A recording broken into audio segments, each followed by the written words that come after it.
let's just go, I've got it there. Let's go to other two things, the box. I said the pressure defence was good.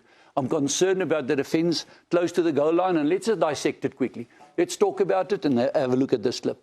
You'll see what happens there now. It's all set, man on man. Now, RG Snyman is sort of in two worlds there, because he should be there now in that position with Mani. Man on, and then Fafi can make the read, must he rush or not.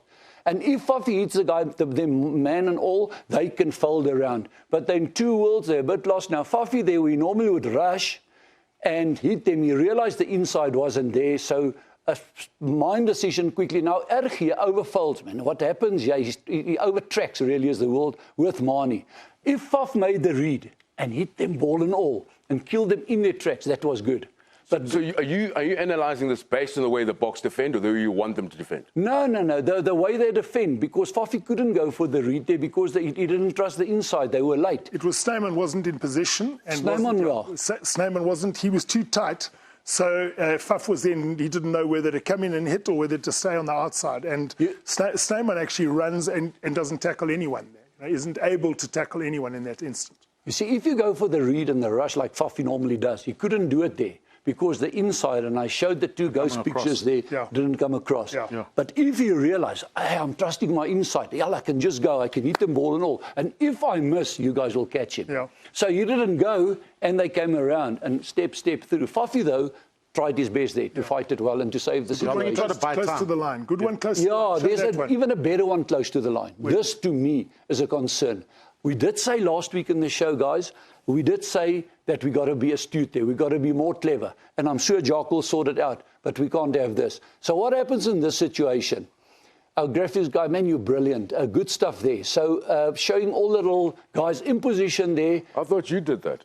Yeah, I showed him how to do it. That's much better. Okay, now you can see what happens there. Look on the ref side. And I'll show it now. We're all bunching like a high school team under the poles, 7 of us, and one guy where the chevron is picks the ball up and scores the try there. We should have had 2 guys on the negative side, that left-hand side of the poles. Fafi runs in there. He's used to his running in there. But it's just a total system error. You'll see there, if we can have a look at it again, Lukanya tried to save it. Say, plug in. 2 guys work around. Remember, guys, if 2 guys are on the ball. Yeah, have a look here. Have a look at Lukanya on the outside. He calls and have a look. He points to that position. I think he tells either Echia or Bongi to stay. Look, there he's going behind. There he's pointing. Stay. And he goes. Yeah, but remember, you always have to cross-check at a rack. Yeah, 100%. So you've got to say, make sure both sides are safe. So you look, okay, fine, you got the side, I can go, you can go, whatever. The problem there is you look at all the forwards going across, all their heads are down, and they're just falling, whereas no one's actually cross-checking to see, okay, they've got numbers this side, let's cover both sides of the rack. Individual error more than system, Yeah, it's a bit of both also. It's a bit of both. Yeah, it's communication. It's a system says, listen, you can't have the whole team folding one side because there'll be space the other side. So the guys need to cross-check. That's why Lukanya Am spotted it. But there's a few golden rules, though. 82nd minute.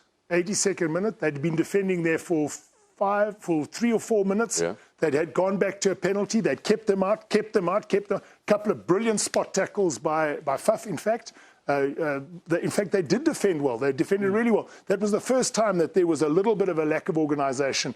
They were just sort of like sheep plodding around the corner instead of thinking, hang on, to have gone 2 steps. In a World Cup semis, quarter or final, that's where team we should be sharper and more alert, and then back the system much more.